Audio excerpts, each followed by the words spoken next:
Well, I don't know about you, but asking for help is one of the most difficult things for me to do. There are so many things in our lives that we need help with, but getting to the point where we're willing to ask for help is almost like going through the stages of grief. When we realize that we need help, the first thing that we do is just deny it.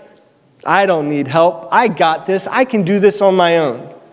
And then we move into anger, and a lot of times this kind of manifests itself as like, why won't anybody help me? Everybody sees what I'm doing. They see what I'm going through. Why won't they help me? And the truth is, the reason why they won't help you is because you didn't ask. And then we move on to bargaining. Please help me. And then we move on to this type of depression. We're like, I really don't want to ask anybody for help. I really just feel like I am a failure if I just can't make this on my own. And then finally, you get to your wit's end and you feel like, fine, I'll ask for help. But the problem is that by the time we get to that point where we need to ask for help was way back in the beginning, we almost have to completely start over. We have to go back to the drawing board and we have to get back to that point where we are willing to ask for help. And obviously, the first person that we need to ask for help for is from God.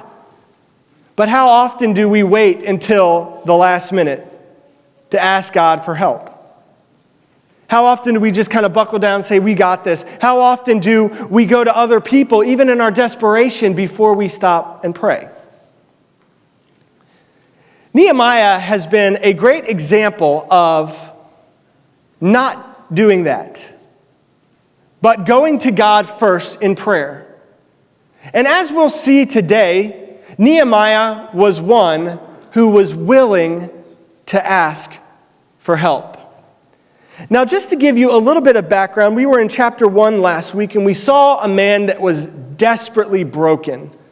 When he found out that the city of his fathers was in ruin, it just broke his heart, and he just immediately goes to God in prayer.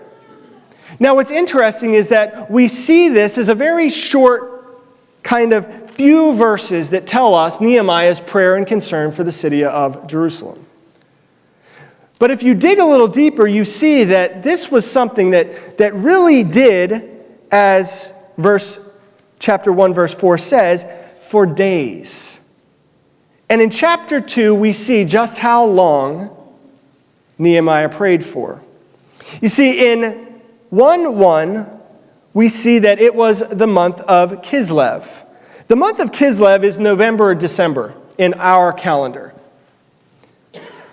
Then, in where we're going to be today, in chapter 2, verse 1, we see that it is the month of Nisan.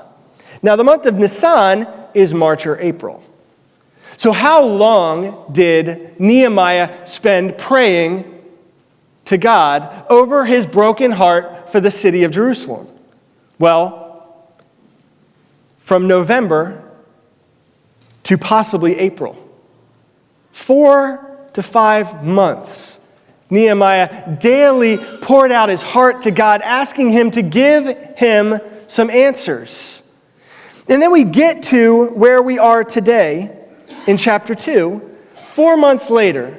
And through the time that Nehemiah had prayed, it's pretty clear, or at least will be clear to us today, that God began to develop in Nehemiah a plan.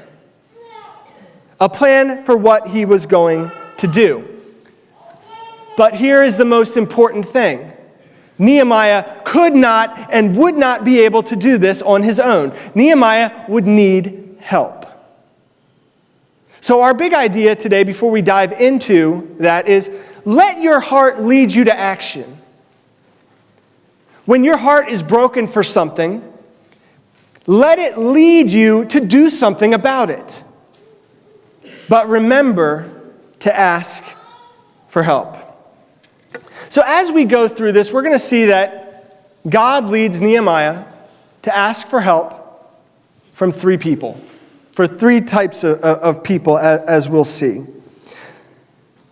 So let's start in chapter 2, verse 1. And what we'll do, since this is a pretty large chapter, we're going to just read a section at a time. We'll talk about it and then continue to go on. There's a part of chapter 2 that we're just going to kind of skip over. It's not because it's not important or authoritative. It's just for the sake of time. We'll let you read that on your own. So, chapter 2, verse 1. In the month of Nisan, in the 20th year of King Artaxerxes, when wine was before him, I took up the wine and gave it to the king. Now I had not been sad in his presence. Now remember, he's praying, a broken-hearted man, praying for the city of Jerusalem for 4 months. He has not revealed his broken heart to the king in 4 months. But today, that's about to change. And the king said to me, "Why is your face sad, seeing you are not sick? This is nothing but sadness of the heart." Then I was very much afraid. I said to the king, "Let the king live forever. Why should not my face be sad when the city, the place of my father's graves, lies in ruins, and its gates have been destroyed by fire?" Then the king said to me, "What are you requesting?" So I prayed to the God of heaven. Now, all of last week, we kind of got a picture of his prayer life.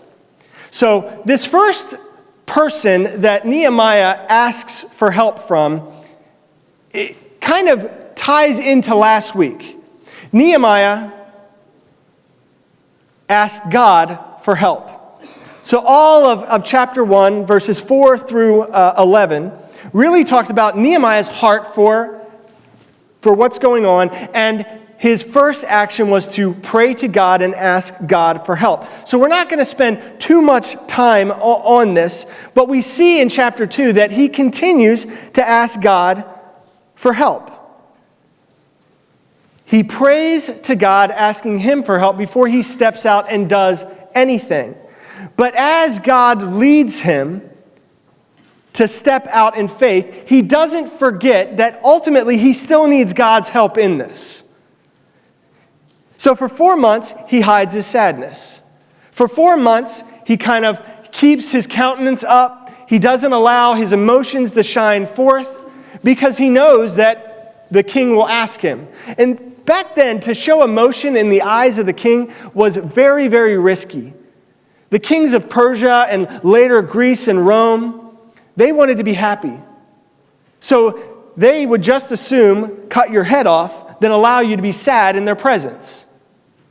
So the very act of stepping out in faith and allowing his emotions and his broken heart to shine forth was a pretty big risk. But he believed that this is what he needed to do. Why? Because he needed the king's help. He needed the king's help if he was going to go forward with his plan.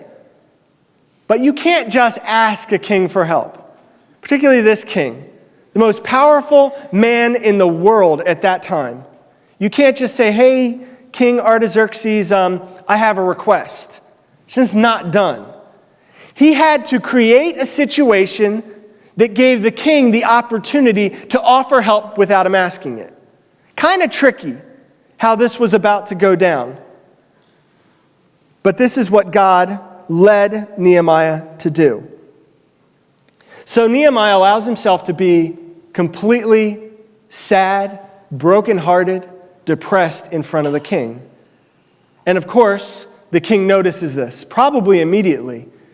It's like, "What is going on with you? You're usually so happy. You're usually so bubbly." I know that's not what the text says, but he probably just never gave any indication that there was anything wrong until this day. And the king simply calls it what it is. He says, "This is sadness of the heart. What's going on with you?" And it gives Nehemiah an opportunity. An opportunity not yet to ask for anything, but to explain the situation. The city of my father's graves is in ruins. Why shouldn't I be sad? My heart is broken for that city. And then in verse 4, King Artaxerxes asks a question. What are you requesting? Jackpot. This is exactly how Nehemiah wanted it to play out. He's sad. He asks him what's wrong. And then finally, he asks, in a sense, really, what can I do to help? What can I do to ease this burden off of you? Now, I think it's pretty important for us to see that Nehemiah doesn't go straight into what he wants the king to do. He doesn't start telling him what he wants to do. Nehemiah pauses. And this is a very important pause, because what he does in this pause is he prays to the God of heaven. You see, this is exactly what Nehemiah wanted, the king to ask what he can do to help, to offer his help. But Nehemiah is so convinced that he can do nothing apart from God, that he's not willing to take one step without making sure that God is front and center in this. He stops, he pauses, and we have to understand that even that pause was risky. Even that pause to say what was probably a pretty short prayer. It probably wasn't go back to my room, face towards Jerusalem, pray for 3 hours, and then come back. This was probably, okay, God, this is what we were praying towards. Now's the time. I just want to make sure you're still in this. Even when the king is offering for help, Nehemiah's first response is to ask God for help. To ask God for his continuous help in this moment. Not willing to take another step forward until he knows that God is in it. Often, we need to remember to ask God for help. And even when help comes, we need to remember to continuously ask God for help. And what's interesting is that a lot of times we ask God for his help, and we look around wondering why God isn't answering. And the truth is that if we read the Bible and if we take God at his word from Genesis through Revelation, we will see that often God answers our prayers through the actions of other people. Sometimes God answers the prayers that are in our heart, that are breaking our heart, by sending someone else to help. It's very few times that we see God send an angel to show up in our room or to handle the situation that way. God often uses other people. Now, if this is true, and it is, the truth is that sometimes God will use people to help you, and other times God will use you to help other people. So we need to be constantly praying. When we need help, pray to God that he sends other people to help us. And then on the other side, the flip side of that, we need to be so in tune with God in our own prayer life, even when we don't feel like we need help, to allow God to use us to help other people. Because that is the way that God does things. He uses us. He uses people to accomplish the plans that he has. And what's awesome about this right here is that we see that God doesn't always use people that fear him. God doesn't always use people that would identify as Christians. God doesn't always even use people that would believe in God at all. Because God, in his sovereignty, can bend the will of anyone he chooses to do exactly what he wants. And the king of Persia, the most powerful man in the world, is not above the use of the King of Kings, the God of heaven. So in this moment, in front of the most powerful man in the world, and his queen right next to him, Nehemiah knows who's really in charge. He knows who's really in control. And in that moment, he goes to his God in prayer. Let's see what happens next. So, picking up in verse 5. And I said to the king, if it pleases the king, and if your servant has found favor in your sight, that you send me to Judah, to the city of my father's graves, that I may rebuild it. And the king said to me, the queen sitting beside him, how long will you be gone? when will you return?" So it pleased the king to send me when I had given him a time.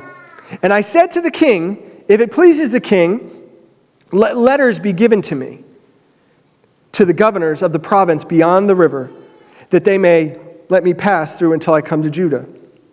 And a letter to Asaph, the keeper of the king's forest, that he may give me timber to make beams for the gates of the fortress of the temple, and for the wall of the city, and for the house that I shall occupy." And the king granted me what I asked, for the good hand of my God was upon me. Now the second person that Nehemiah asked for help is Nehemiah asked the king for help.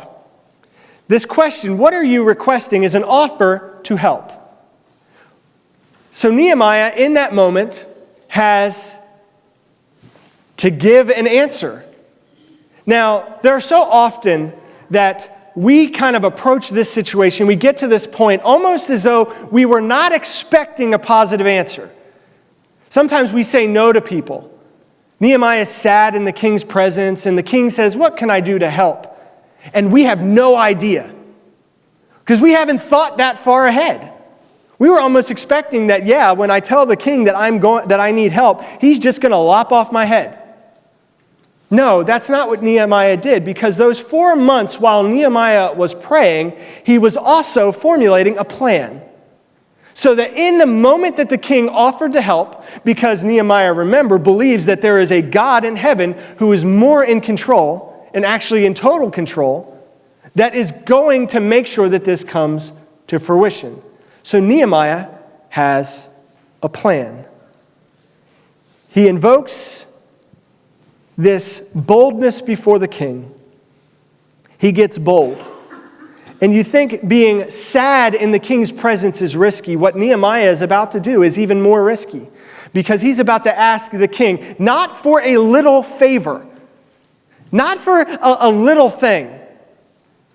He's not going to, and here's what I think many of us would do. We'd ask, well, could you just pray? Could you just pray for the city of Jerusalem? That's not what Nehemiah is about to ask. He's about to ask for a lot. And he's going to ask for 3 things. The first thing that Nehemiah is going to ask, and there's some lines there, is he is going to ask for permission. Kind of odd. God put this on his heart. There's nobody that can stand in his way, but he still needs the king's permission, because he works for the king. He is one of the king's cupbearers. The king might have had 2 or 3 cupbearers. He's going to ask for permission. Why would the king care about the city of Jerusalem, which is a couple thousand miles away? What's the king care about that? It's in the outer reaches of the kingdom. But first, he needs to ask for permission to build it. He needs to re-ask for permission to go. You see, because Nehemiah is not just saying, "Hey, king, could you send somebody, a contractor or a building company to go rebuild the city while I stay here?" No, Nehemiah is saying, "Send me. I will go. I will do this." He needs permission.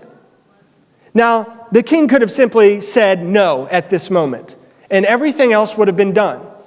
But that's not what the king does. The king follows up with another question. "How long will you be gone?" Now, as soon as that question is asked, we can probably see that in Nehemiah's mind, he feels probably that things are going well. That at least the king is open to the idea that he'll let him go. That he will give him the permission that he is needed. How long implies permission is about to be extended. But then he asks, "And when will you return?" Now this implies that the king actually likes Nehemiah and wants him back. It's not like one of these things we say, "Yeah, just go. Stay as long as you want." He actually likes him and actually wants him to come back. Now notice that the king doesn't just grant permission. He doesn't just say, "Sure, go." Verse 6, it says that he was pleased. He was pleased to send. This brought joy to the king to actually meet this need in Nehemiah's life.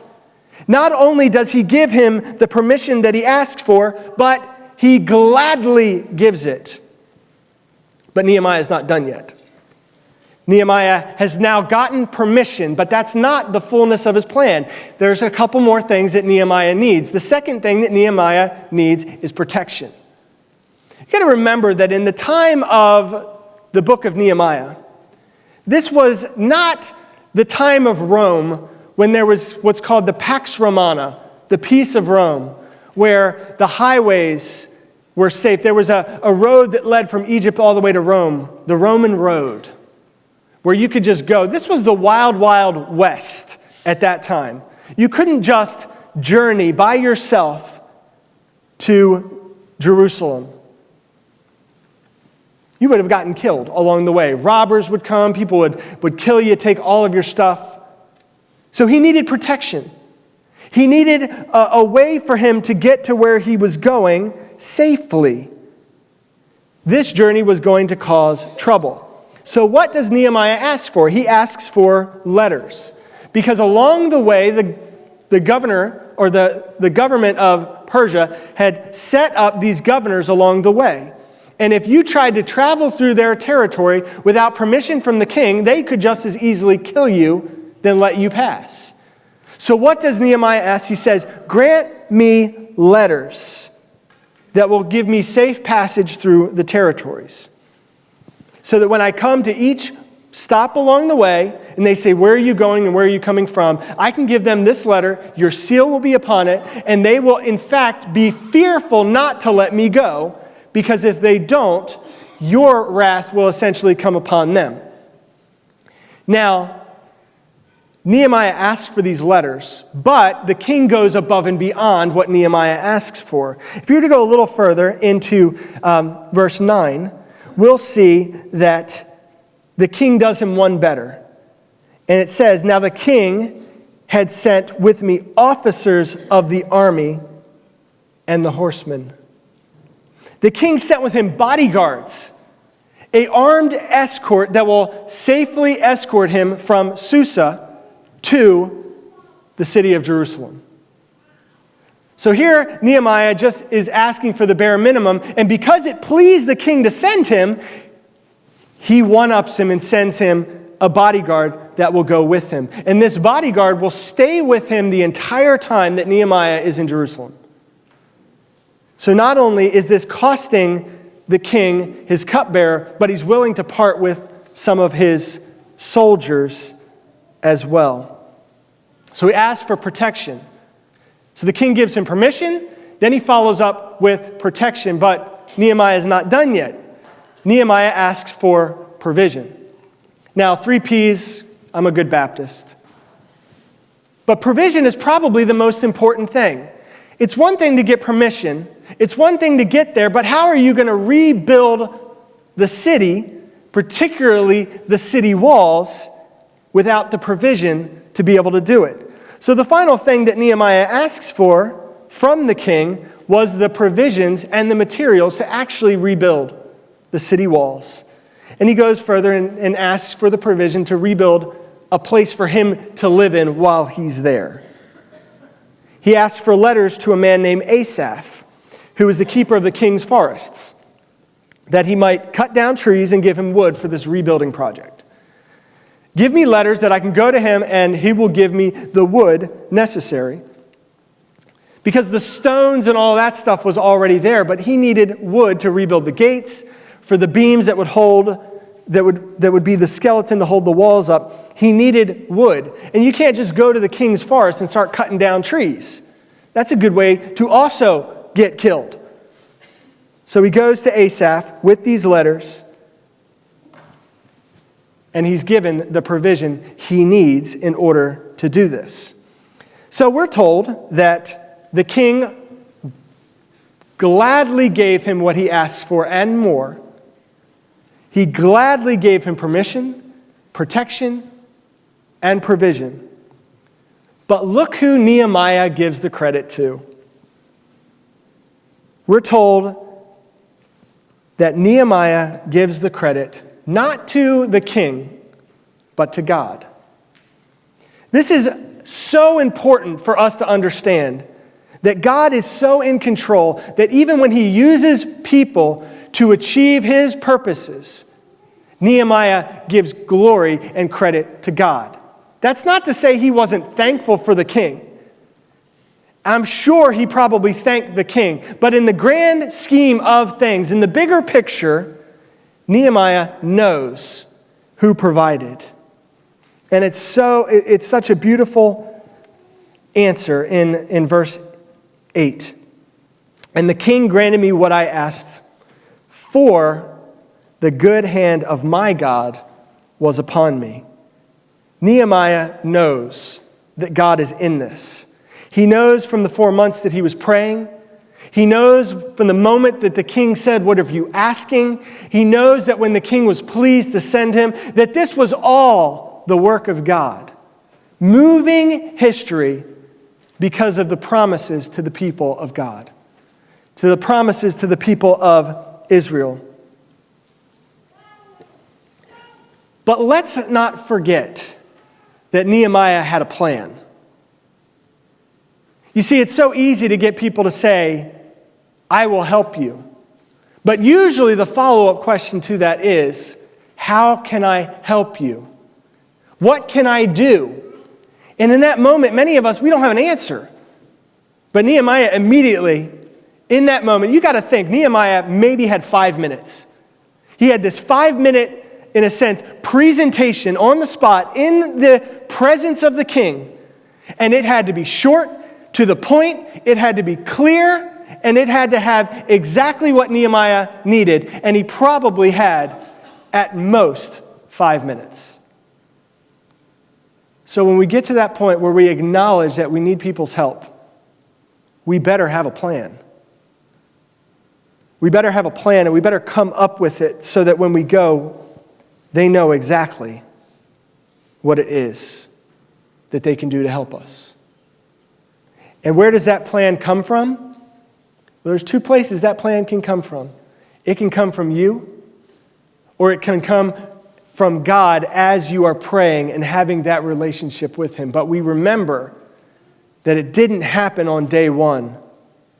It happened over the course of months as Nehemiah poured his broken heart out to God in prayer. God revealed, probably slowly, time after time, prayer after prayer, exactly what Nehemiah was to do. And look what happens. It goes exactly according to plan. It doesn't always happen that way. As we'll see later in the book, there is a time for being flexible and a time to change your plans. But here it goes according to plan. Now, it's one thing to ask for help. It's one thing to get God to help you. It's one thing to get a king to help you. But Nehemiah has an even bigger obstacle that lies ahead. It's one thing to ask for help. It's something completely different to convince people to help themselves, to inspire them to do something for themselves. Let's see what happens we're going to move on to verse 17. So 9 through 16, you can read on your own, but we'll go straight to 17. If you want a little synopsis, basically Nehemiah gets to the city and he spends that time surveying what is happening. He doesn't go directly to the people, but wants to see it for himself, and he goes around and looks at everything. And as he looks at everything, now it's time to inspire the people. So, verse 17 and 18. Then I said to them, and this is the people that are in Jerusalem. This is the leaders. These are the people that have come back to Jerusalem. These are some of the city officials. These are even probably the governor, as we'll see in a minute. But he said to them, "You see the trouble we are in, how Jerusalem lies in ruins with its gates burned. Come, let us build the wall of Jerusalem, that we may no longer suffer derision."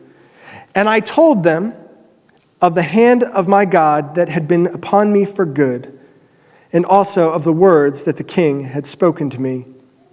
And they said, let us rise up and build. So they strengthened their hands for the good work. So the third thing is that Nehemiah inspired the people to help. It wasn't so much now asking the people to help him, because really he is there to help them. He's there to help them, but he can't do this on his own. He needs them to be inspired to see their situation and rise up, join him, follow him, and to help themselves. Nehemiah was a great leader. He was a great visionary leader. And it's amazing what you can get people to do if you're a great leader. And it's amazing what we can see people accomplish when they have an inspired leader.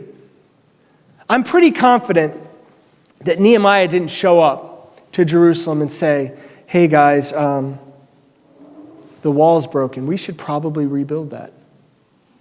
He probably came in impassioned, with his broken heart worn on his sleeve, saying to them, pleading with them to get to work, to rebuild it. It is no easy task to inspire people to do anything, particularly when that implies that a change needs to happen, and then on top of that, that there's a pretty big risk in what they're about to do. It's no easy task for anyone. So how did Nehemiah do it? He did three things. The first thing that he does is Nehemiah reminds them of the past. Whenever you want to rebuild something, you have to reimagine what was lost. Nehemiah had to remind them that the walls once stood. He has to remind them that there's a reason why these walls lay in ruin. He has to remind them of the sin that he confessed for his people in chapter 1. He has to remind them of the God that was with them, was with Abraham, Isaac, and Jacob, the God who built the nation of Israel, who made them his own people. He reminds them of the past. We can assume that the people knew why the city was in ruin.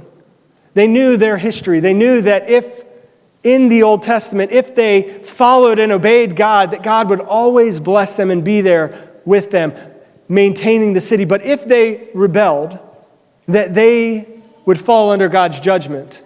And just like what happened, God would destroy the city, the temple, and all of them would go into exile. Sometimes when we remind people of the past, it can be a painful experience. Sometimes in our lives, we don't want to think about the past. There are so many times in my life that I am walking along and I'm having a great day, and then just something dumb that I did in middle school pops into my head and I just lose all that day. Sometimes we think of our past sin, or we think of something in our past that's negative, and it sends us into depression. Reminding people of the past is not always easy, and it's not always pleasant, but it's almost always necessary. Because the only way that they are going to be able to go forth from this moment is to deal with the past, to deal with the disobedience, to deal with the ruined city, and to remember the God who loves them. And the idea that they may no longer suffer derision points to this restoration of their national identity as the children and the people of God. Nehemiah reminds them of the past. The second thing is he convinces them of God's presence now. This might be harder than you think. A lot of times we'll just kind of pass off what's going on in the world around us. We'll say, okay, God is with us, or God is in control, or God is for us. But you got to remember that the people of Israel had just spent 70 years, more or less, in captivity because of the judgment of God on them. It would be very hard for the people of Israel to accept that their God was with them now. After all that they had been through, they had perhaps thought God is still angry with them. God is still punishing them. That God has perhaps abandoned them. Can anyone relate? But through his personal testimony, Nehemiah was able to relay to the people of Israel all that God had done so far. And can you imagine as Nehemiah sat there amongst the people and talked about those 4 months of prayer and then going before the king and being sad in his presence and the king just gladly helping and doing whatever it was. And if they needed any evidence, he had letters that showed that the king would give them whatever they want. But the idea that he was even there was evidence enough that God was with them. And he reminds them that the good hand of God is upon them to do the work that they need to get done. They know from the stories that they have read in their Hebrew scriptures up to this point that if God is with them, there is nothing that anyone can do to stop them. God conquered like an entire tribes of people when they conquered Canaan. He delivered them out of Egypt, which at that time was the world's superpower. If God was for them, nobody could stand against them. But it took a little convincing. They would know that God was with them. And that would be necessary. Because the truth is that whenever you do things that are in God's will, whenever you do things that God has put on your heart, opposition will come. There will be people who stand and will not let you do what you want to do. The third thing, Nehemiah inspires them to a better future. Nehemiah probably painted this picture of a rebuilt wall, a national identity rooted in God. Later on in this book, we're going to see that he restores the spiritual heritage as well. But he inspires them to something better. While we while in our own muck, a lot of times we can feel like it's always going to be this bad. It's never going to get better. How could things get better? And we start waiting for things to get worse. But here Nehemiah inspires them that it is not always going to be like this. In fact, it's going to get better. And look, it's already getting better. Get to work. But it took leadership on the part of Nehemiah. And again, just as he had a plan with the king, he had a plan with the people to inspire them to do something awesome. Nehemiah was a leader who had people that were willing to follow him wherever he would go. Someone once told me, if you want to know whether or not you're a leader, look behind you and see if anybody's following you. And that's exactly what Nehemiah was. He had people willing to believe in him and follow him from the top down.